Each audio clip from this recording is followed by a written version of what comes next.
Hello, this is Black Country Blokes chewing the fat. Listen. I've been hearing a lot lately about men don't talk, but in my experience, men do talk, just people aren't listening. So it's going to be me and a group of blokes discussing our struggles and victories through life. Warning, there may be some bad language, so apologies to all the moms, especially my own. Let's get going. Listen. Abinya, this is Black Country Blokes with me, Kev Dillon, Lee Cadman, and we're once again joined by Ashley Nixon. Today what we're going to be talking about is hobbies.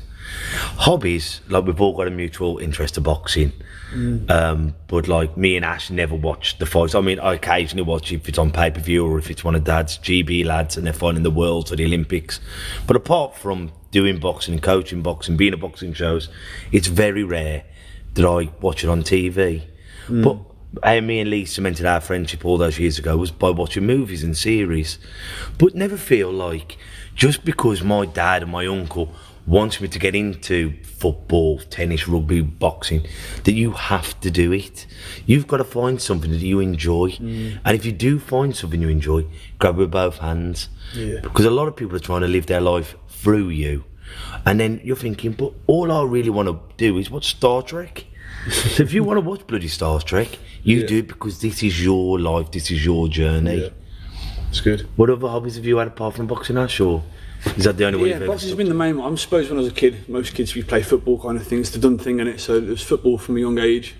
I remember all the little crazies when I was at school talking about hobbies. You know, the yo-yo came out. Yeah, that's it. Do you remember Pokemon and stuff like that? And the Pokemon cards and pods, and then Was you it pods? click the stickers, football stickers, and there's like. I think for me the big thing about like sports or a hobby is it's community, innit? And it's being amongst people of like mind and that sort of thing. And there's a an uplifting element to sports, to hobbies. There's this shared experience kind of thing. And I think there's an uplifting element to anything that you enjoy doing, isn't there? You know, it just makes you feel good generally. But I think that's why some people may want to get into football or you become a rugger bugger because you're with another 11 or so like-minded individuals. Right. Whereas people see boxing as just a lonely sport. You're in the ring having a scrap with the other one. What a lot of people don't realise, and all the other boxing coaches who listen to this will realise, it's not a lonely sport at all. It is when you're in when you're in the ring. Yeah. You know, you're on your own, but you've got a cornerman who loves you, especially in amateur boxing. Oh, and yeah. if you know your kid or your bloke or your girl is being hurt, you'll tell them. Yep. So you always know you've got someone who loves you there. But I think in the bigger sports like rugby, football, cricket, you go out with a posse of boys all in a minibus and you see that gang, and then as you grow up you go to the pub together and you're a community in itself. Yeah. It's that sense of belonging, isn't it? Yeah. That I think we're humans, we're relational beings, aren't we? We need to be in community with others. We need to have people around us who affirm us and recognise our talents or our hobbies or our contribution to life. And so I think, like you're saying, if there are people out there that are, you know, feeling as though they can't do a certain thing because, you know, it's frowned upon, or they can't be part of this hobby because dad won't approve, just you need to be who you are and express yourself in the right. Yeah. Has anyone got actually any hobbies that you think would be weird to anyone else? I used to write poetry. I write poetry and had a book published, Except Me, by Kevin Dillon. And that was because back in the day when I didn't talk about my eyes as much or had all these thoughts and feelings, so I used to put them on the page. And a lot of my poems, if anyone finds my book, is very dark. Because at that time, even though I was very funny and I was off scrapping and shagging and doing everything, I couldn't communicate as well as I am now. I wasn't the open book that I am now. Because you're frightened about being teased. And if I say this, well, Ash tease me, will Lee pick on me? So I write poetry, as I know Craig, who's one of the other hosts on here. We've just got him out of his comfort zone now and saying, you're such a talented writer. So what he's doing now, he's doing his own little videos on Facebook and Instagram, isn't he? Yeah, well, I'm not on them, but he shares them on our WhatsApp, so I do get to listen to them, and he's very, very talented. I said, don't keep them to yourself. If you've got a gift, share it with the world, because I have so many people up here. That kid, you put a ball at his feet, he played for Man U. You put a racket in his hand, he played for Wimbledon. You get him in the ring and he's the best. But I can't be arsed. And you think, God has give you something that he's missed 99% of everyone, and you're going to go and piss it up the wall. Instead of going and winning a title, going and you'd rather be in the park smoking a spliff, you'd rather be run away from the old bill thinking, dedicate your life to this bit of talent now and reap the rewards later. Well, that's just a bit of youth, though, isn't it? You soon realise as you grow up the mistake that you made at that point. You know, and you regret it, I suppose, at later in life. I suppose tying in that kind of that sort of track. The previous podcast had done. Having that hobby was that stability. You know, it's that bit of discipline, that little bit of. You know, we live in a crazy world now, don't we? They say that we're the most connected generation ever, but the most isolated we've ever been. There's never been so much depression, so much anxiety, so much fear, so much loneliness, rampant loneliness in a world whereby we're connected to everybody by the touch of our thumbs.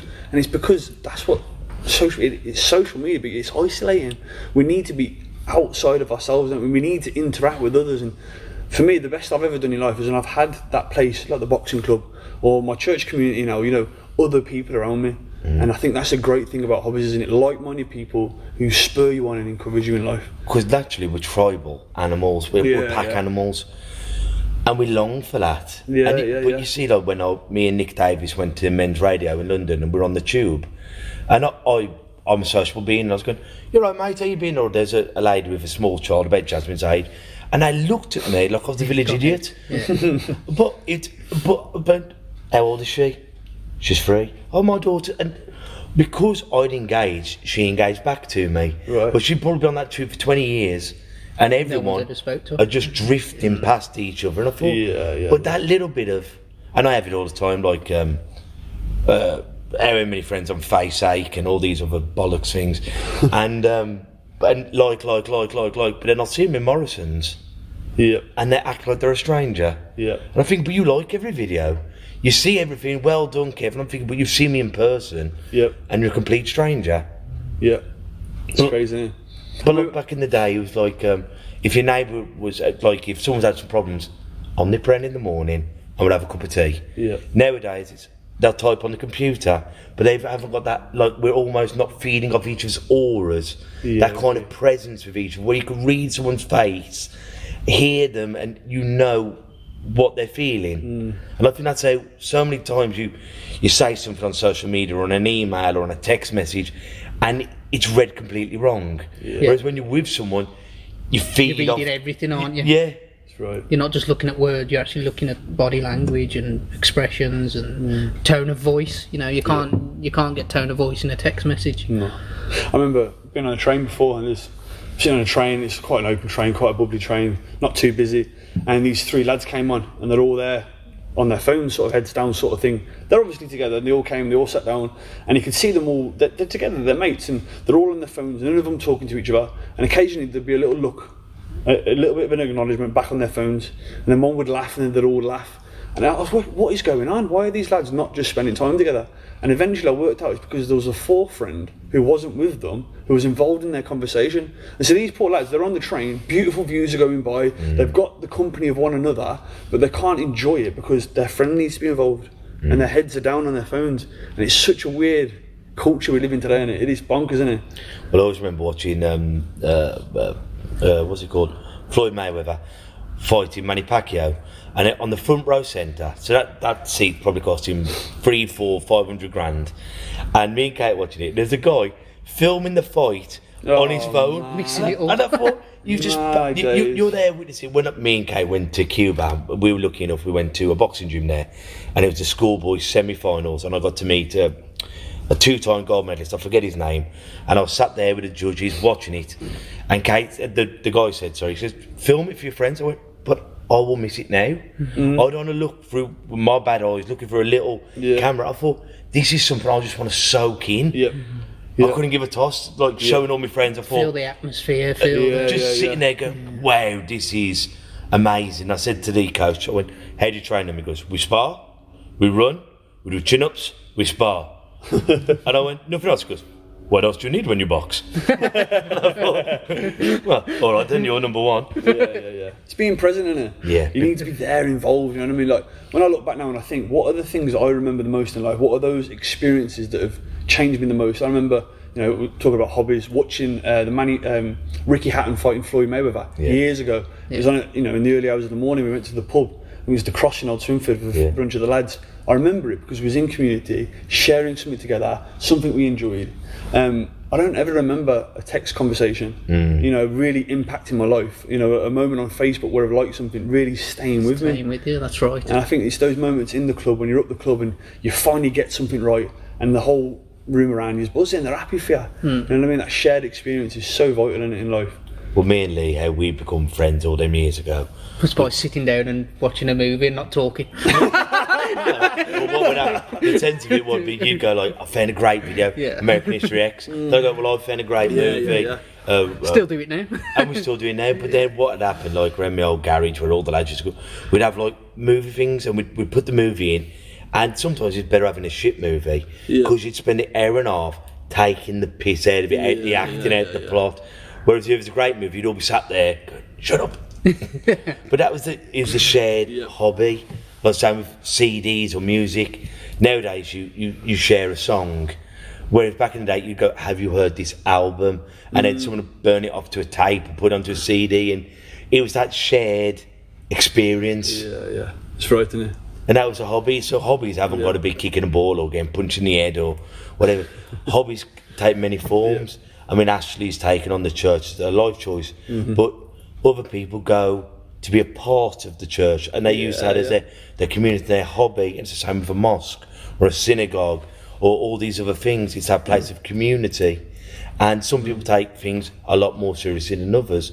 Like some people in here are keep fitters, some here are boxers, some here are boxing trainers. So there's a different place for everyone in so many different things. It's important, isn't it? Yeah. And I think hobbies, you have passion, like we've said before, should men cry? And men don't cry. But if the Baggies beat the Wolves, you see 10,000 people sobbing their heart out. But if you say, Kate, just run off with the milkman, they'll go, man up. But then 22 people you've never met have just lost a game, or whatever, how many people, and you're all having a bellyful. I've just told my missus run away with my best mate or the milkman, and you're saying, man up, and, you know, get yourself together. Yeah, that's right. And sometimes... But that's important about hobby, isn't it? It invokes passion. Invokes passion. Yeah. But isn't it funny how someone can invoke that much passion about a hobby, which is very important, but then disregard a genuine thing that actually impacts you? I think it's quite what you just said. It kind of reflects on that shared experience again, doesn't it? With all those people They're not together in the passionate crowds. about your wife leaving you. About your wife leaving you, but they've all just watched the game together and gone through the same kind of trauma, and it's that togetherness, isn't it? Yeah. That, you know, if somebody had been with you on the journey, they're more compassionate, aren't they? And if you have got that hobby, that thing that excites you, go and meet the people that are the same. If it is your Star Trek convention, go and meet like-minded people, share life with them, go on this crazy journey through life, make friends and just share life, innit? Don't sit there on your phone tapping away. It ain't gonna help, is it? No, definitely not. You know what I mean? Definitely. I love that.